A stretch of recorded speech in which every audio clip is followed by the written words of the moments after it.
talk about execution. It's only right we go in this direction. You see his face up there at the top of the screen. The player spotlight tonight, guys. Now, how many times actually we had to come with a whole new segment because of this play, just Jayson Tatum and his just complete and utter domination of the SeatGeek player spotlight, guys. Before we hop in to talk about Jayson Tatum, I just want to give a quick shout out to the sponsor of the post-game show this year, guys, SeatGeek. The holidays are here. The Celtics, they're playing on Christmas and for throughout the rest of the year, guys. SeatGeek has you covered for the best tickets in the game. Guys, use code Celtics Weekly at checkout for $20 off your first purchase. That link is at the top of the description down below. Now, let's talk about Jayson Tatum. Now, 43 points, 16 rebounds, 10 assists. Now, you ask me what makes this stat line just absurd, Seamus. How about 9 made three-pointers to go along with already a monstrous stat line? Now, Jayson Tatum is the second player in NBA history, right, to achieve 43 points, or at least 40 points, 16 rebounds, 15 or more rebounds, and 10 more assists, alongside 8 or more threes. However, he is the first player in NBA history to have 40 or more points, 16 or 15 or more rebounds, 10 or more assists, while shooting above 60% from three. So a historic performance from Jayson Tatum tonight. Seamus, we have seen it. He came out of the gate scorching hot. He really hasn't, cooled off yet. However, he's dropped in the MVP ladder. Does tonight's game for you move the needle on where Jayson Tatum stands right now among the league's MVP race? Well, of course, and every week they change it because there's 3 or 4 games a week. And if you go 4-0 in a week and just put up monstrous performance after monstrous performance, they're going to move people up in that ladder. And honestly, the MVP ladder, too, it's like, Tyler Hero, number 10 right now. All right, Tyler Hero. He's hooping though. He is. He's hooping. I'm just wondering, like, is he gonna even be an all-star? But this is about Jayson Tatum right now. I'm gonna pull up here on the screen. Not we don't have the graphic here, but his shot chart tonight. I mean, this is just ridiculous. I mean, look at those made attempts by the rim. And then, of course, from three-point land, that one corner three, but the rest at the top of the key, he's just pulling up and hitting in dude's face. And if you notice at the bottom of the screen, 67% from the field tonight on 24 attempts. It's not as if he's 67% on, he has 10 attempts. He has 9 attempts, 8 attempts. 24 attempts from the floor tonight. That's a pretty good amount. 67%. 16 makes, and of course, 9 of 15 from beyond the arc.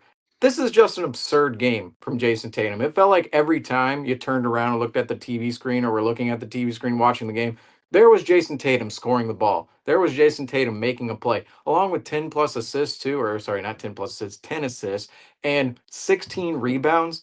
I mean, he was doing it all tonight for the Boston Celtics. And we just had a video come out that was, are the Celtics relying too much on Jayson Tatum? Well, if this is the Jayson Tatum you're getting on a nightly basis, which we know it's not going to be this audacious every single night, this spectacular.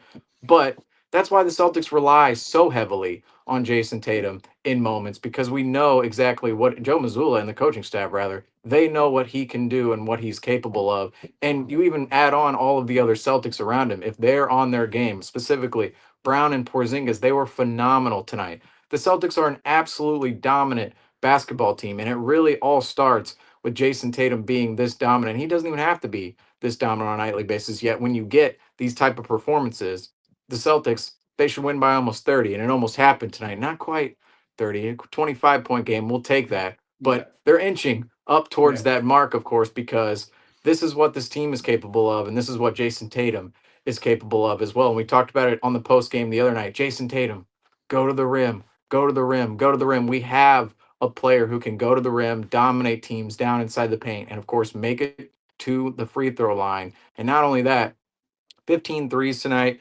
You know, we could talk all we want. Oh, Jayson Tatum, maybe he shoots too many threes here and there. Yeah, but when they're falling, let them fly. But these are the type of nights where we go, we can't really talk about that too much, because we've talked about in the past, if he's hitting his threes at a high clip like he is tonight, he has the potential to put up a 40-point game and just blow out the other team. And this is really one of those nights we saw. 15 three-point attempts out of 24 attempts in total. You might want to see that a little bit more balanced, but he hit 9 3-pointers. And when he's doing that, he's one of the most dominant players in the league, if not the league's MVP. And yes, I do believe that Jayson Tatum, he upped his MVP status tonight significantly against the Chicago Bulls, especially in a game where this is the second night of a not a back to back, a home and home, right? Against the Chicago Bulls. The other night, yes, he had 31 points, looked pretty good in that game. Outside of him, this rest of the Celtics didn't look all that great, yet they traveled to Chicago. They're on the road, the Boston Celtics. They go and travel, and yet they play even better. And Jayson Right. Tatum, he plays even better from the other night. And I believe if they're going to release that MVP ladder again next week, you have to see Jayson Tatum. He's going to have those three little green arrows Right. up on the Going up. graphic on Instagram, of course. It was a weird start for the game because I'm sitting there and I'm watching. I believe he started opens up, came out of the gate 0-3 from 3, 1-5 from the floor. Shot wasn't there. Missed a couple looks at the rim, and normally with Tatum when he comes out flat, it's not always smooth sailing for the rest of the game, right? And maybe he puts up a quarter where he puts up 12 points or whatever it might be, but normally what you see out of the gate from Tatum is what you're going to get. Tonight, that third quarter, Seamus, 18 points, 5 rebounds, and 4 assists just in that quarter alone. I mean, he essentially was responsible for everything the Celtics did in the third quarter, which is really when they boosted that lead and took control of this game. So, right now, when I look at the MVP race, you have to point at Jayson Tatum as the guy. Because right now, what the Celtics are doing, they are winning basketball games behind their best player, behind Jayson Tatum. He is the reason the Celtics are moving at such a fast, a successful rate this season. He leads the team in points, rebounds, and assists. I mean, the guy has just been dominant all season long. After this performance, 43 points, 16 rebounds, 10 assists. Obviously, there's a lot of basketball to play, but I mean, you're crazy to not look at Jayson Tatum right now and think this is this guy's MVP to lose. If he continues to play around the level, right? Not this level, right? Not 43 points, 16 rebounds, 10 assists with 9 made threes, right? If he does that, then you're in for a really historic season. But just around the level he's playing at, and the Celtics continue to win games, Seamus, I don't think there's a world where the league kind of has to give it to JT. Especially voter fatigue. I mean, that's the thing. Yeah, voter fatigue, and also you just look at team success. I think the NBA voters or the media voters, which it's all the media who votes on these awards, and it's Right. really crazy that we have all these awards. They're really media-driven awards. The Yeah, media gives them out. no inside NBA guys, like no GMs, no player. I mean, that's interesting. It really is because you think about some players in the media, they're not exactly the most liked players, and other players, the media loves them. They absolutely Well, love certain players. that guy right there, right? That guy right there might be one of the ones that the media, I don't know if they love him so much. Well, yeah, you even look like I don't want to go too far in history, but a year like 2018-19, you have Giannis versus Harden. Well, what's the narrative on Harden? Oh, he's the whole offense. They let him shoot all the time. And oh, look, here's Giannis. He's this inspirational story, and everybody loves his attitude and his personality. And that year, Harden averaged 45 in January, couldn't win the MVP. I shouldn't say he wasn't close to Giannis, but Giannis came out with the MVP. It could have been either or, but it felt like Harden didn't even have a chance because of the media Right. Because narrative just the net, yeah. behind it. There is, of course, voter fatigue with Nikola Jokic. He won 3 out of the last 4. Really should have won 4 out of the last 4 if they didn't. Again, Well, voter fatigue. They wanted to give it to Joel Embiid. I understand. He had a great season that year. He was trying to win the MVP. Oh, he I made don't it know if he was clear. trying He to win ran anything a else. harsh campaign to win that MVP. And this year for Jayson Tatum, it's going to be tough to beat guys like Nikola Jokic. It's going to be tough to beat guys like Giannis, even Shea Gilgeous-Alexander. But Tatum has an advantage over these other guys. Maybe not Shea in this category. They're about the same here. The team success. Media loves to award team success. The Milwaukee Bucks, if they're hanging around the 6th seed later in the season. If the Denver Nuggets, they're hanging around the 6th seed later in the season, which that's where both teams are they're kind of scuffling up near that seeding right now. They might be 4th one week, they might be 6th, 7th another week. But if those two teams finish 6, 7, anywhere in that range, and the Boston Celtics, they go and grab the number 1 seed yet again, which I will point out the Celtics, they still have to go and attain that from the Cleveland Cavaliers. Little annoying that we could have done that almost a month ago against the Cleveland Cavaliers Right. in Cleveland, but now the Celtics have just constantly been trailing by one game. It's like, can they just lose one? We win one. We're right there. But the Celtics are so close, regardless. If the Celtics go out and grab the number one seed and they're dominant yet again, will they win 67 games? Or what did they win last year? Was it 64 or 67? Was it 64 last year? 64 last year. Yeah, 64. The Warriors of 2017 or 16-17 won 67. I always 67, right. compare the Celtics to that specific Warriors team with Kevin Durant, so I get those mixed up. But 64 games last year. If the Celtics get over 60 wins, the Bucks and Nuggets, if they're not even close to that mark, the Thunder could be close to there. But if you're gonna judge Shea and Tatum, Tatum might have the advantage from having a little bit more seniority in the league Right. by, of course, a year, but his stardom has been a little bit longer than Shea's. And maybe we'll have a couple of better numbers than Shea at the end of the season.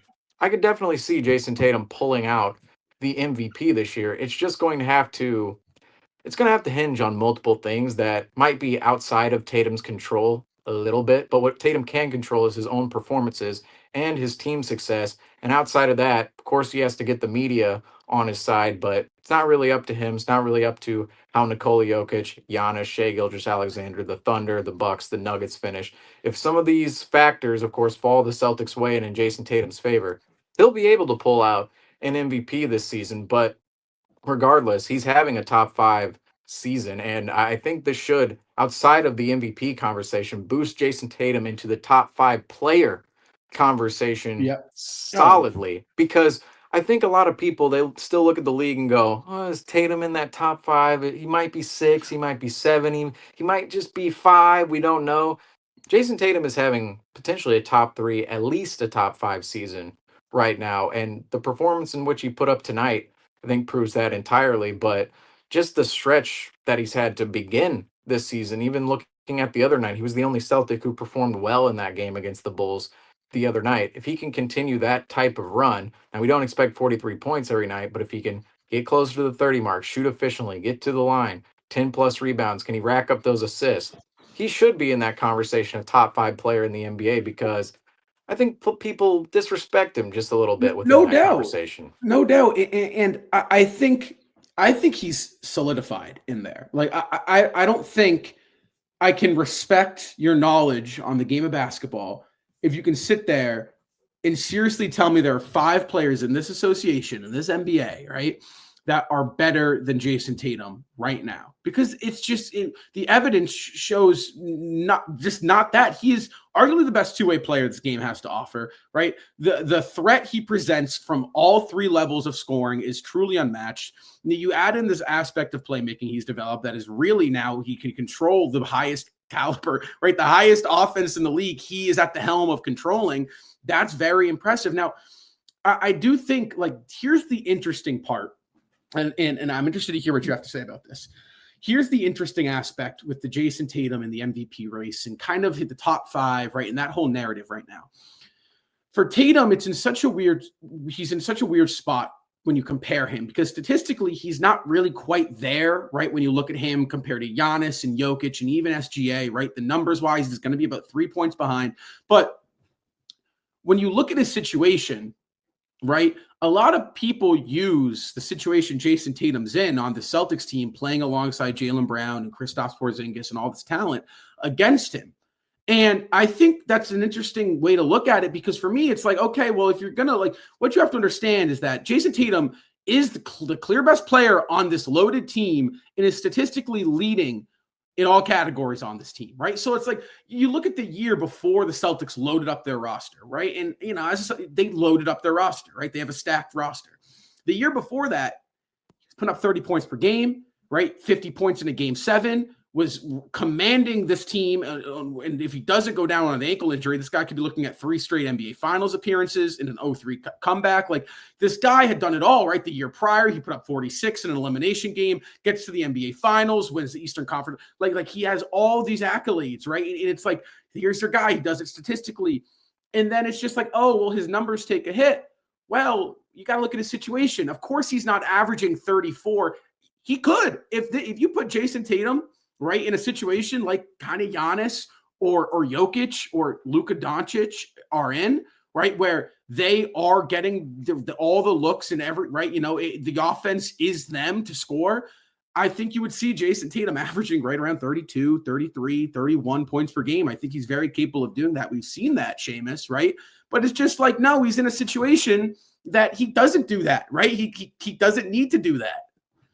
But at the same time, it's like he's averaging 28.3 points per game. Giannis is up at 32.7, Jokic at 31, Shai Gilgeous-Alexander at 30. And it's like he only takes a 2-point hit per game because of being on this successful Celtics team. That's what I don't want to say it annoys me about comparing and contrasting players in the NBA, but everybody's in their own unique situations and has their own unique usage. And that's what gets me about the Jayson Tatum conversation a little bit, is that people like to penalize him for being in a good situation. And it's like, why? Why is Jayson Tatum penalized for playing with Jaylen Brown and Kristaps Porzingis, Derek White, Drew Holiday, and Al Horford and Peyton Pritchard this year? Peyton Pritchard's just been going off this season.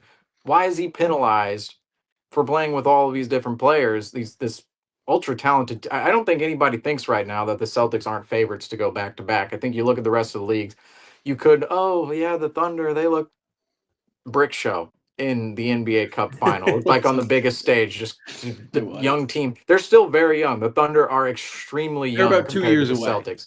They're about 2 years away. They're very talented, but they're still very young. The Milwaukee Bucks, they're old. They're an old team compared to the Celtics. The Denver Nuggets, they don't have the horses to run with the Celtics. The Dallas Mavericks, they don't have the horses clearly from the NBA Finals to run with the Celtics. The Timberwolves, they're almost out of the conversation. The Houston Rockets, they've just entered the conversation. Still a very young team. The Cavaliers are the one team you look at and go, oh, they're pretty dangerous, but they still don't quite have the star power that the Celtics have. And even that game in Cleveland, no Brown, no White. Celtics were up in that game, couldn't finish the deal at all in Cleveland. Yet, are the Cavs going to be able to beat the Celtics 4 out of 7 times? Very interesting question. We'll see later in the season if they even face in the same series in the playoffs. Sometimes those things don't even work out. But right now, the Celtics are the favorites to go back to back.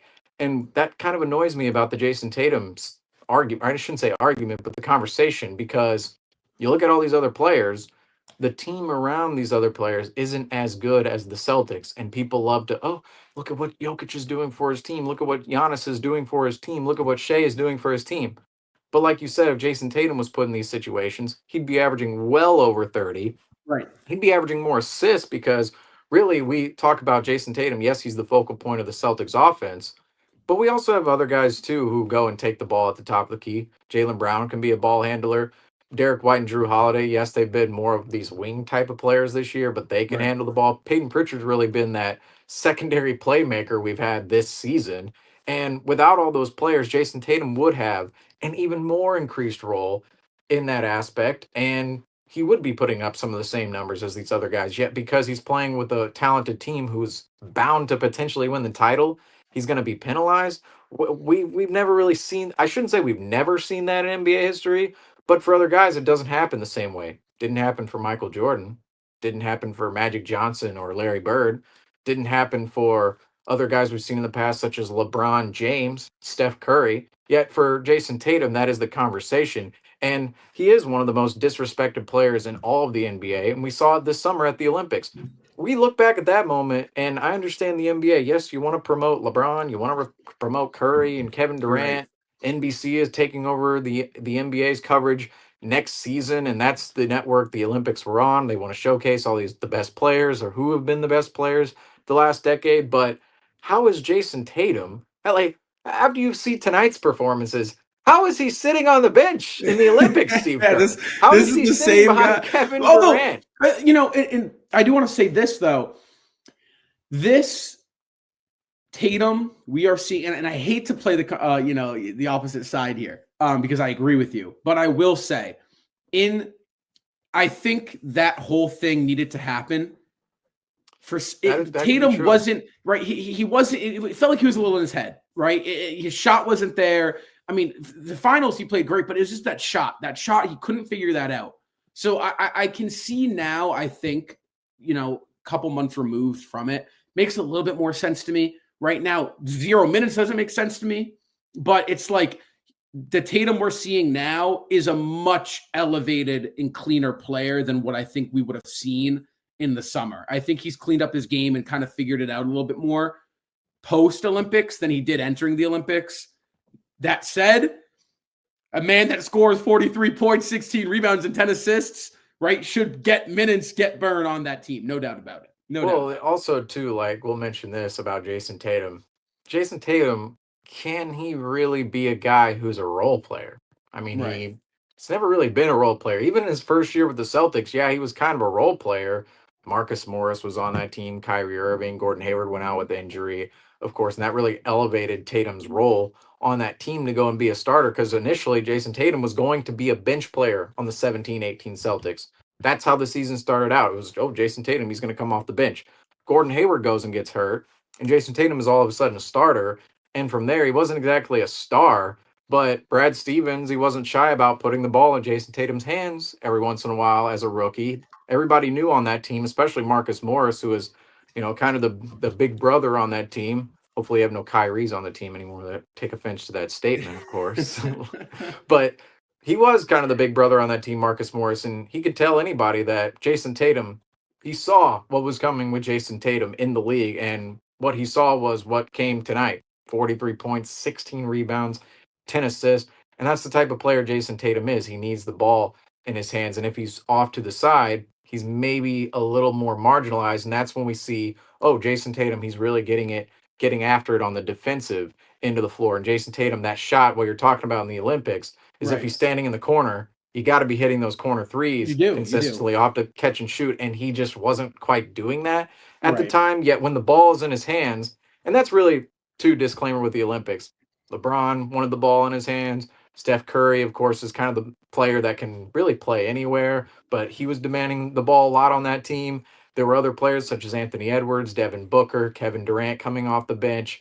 They were demanding the ball. And when you're in a system like that, it's kind of hard to allocate who should be getting all of the touches. And Jayson Tatum's role on that team, he didn't quite know how to fit that role because of the role he's been filling on the Celtics, which is the primary playmaker, the primary scorer, the primary guy on the offense for the Celtics, especially this season. Almost feels like after the Olympics, he even leaned more into who he truly is as a basketball player this season. And that's really what you're talking about too, where he's flourished into this next level of Jayson Tatum that I think some of us expected maybe this could happen this season because of all the motivation that he gained over the summer and the disrespect the Celtics were shown as a championship team. But really what he's done to start this season, we have never seen in his entire career. Normally it's Jayson Tatum starting a little bit slow in the season and then ramping up. I mean, this year he really hasn't missed a beat at all. Maybe some of it is that Olympic run, was still playing basketball a little bit over the summer, but he really has not taken a step back. And that's why he's in the MVP conversation so early and why he's going to continuously be in the MVP conversation. It's always that first part of the season that Jayson Tatum just cannot quite get down. That's different this year. We're going to shift gears here. I do want to say one more thing, though, before I do. I've been impressed because last year, if I could be off here, but last year, I believe he's opened up the gate out of the season scorching, right? For like the first 2 weeks, 3 weeks. And then he went cold through. I feel like the thing with Tatum, he has these monstrous months, right? Where you're like, oh my God, best player in the NBA. And then he goes through a shooting slump in prior years, right? Knock on wood. We are now 3 months into the NBA season and it's been steady, right? It's like, here's the start. It's up. Oh, right back to that start. We're good. We're good up. Oh, it's like, it's not going down. We've seen maybe 1 or 2 games this year, right? Where Tatum doesn't have it. That's growth. That's progress. He's in year 8. We talked about that year 8 jump. You're starting to see that maturity from him. So I do think that's worth noting with Tatum too. I want to add one more thing too. Absolutely. That's what propels him into the conversation of the MVP. 100%. I mean, like because if you have those down weeks or down months, that'll kill your MVP conversation. He's been in the MVP conversation in the past. It's just, oh, there goes Jayson Tatum for a week. There goes Jayson Tatum for a month. And that completely takes him out of the order. Yet this year, that's where you talk about that year 8 jump. If he's consistent the entirety of the season, that's when you can win MVP because the most valuable player is not just the most valuable player this month or that month. It's every month for the entirety of the season. And that's where Jayson Tatum is right now. Absolutely.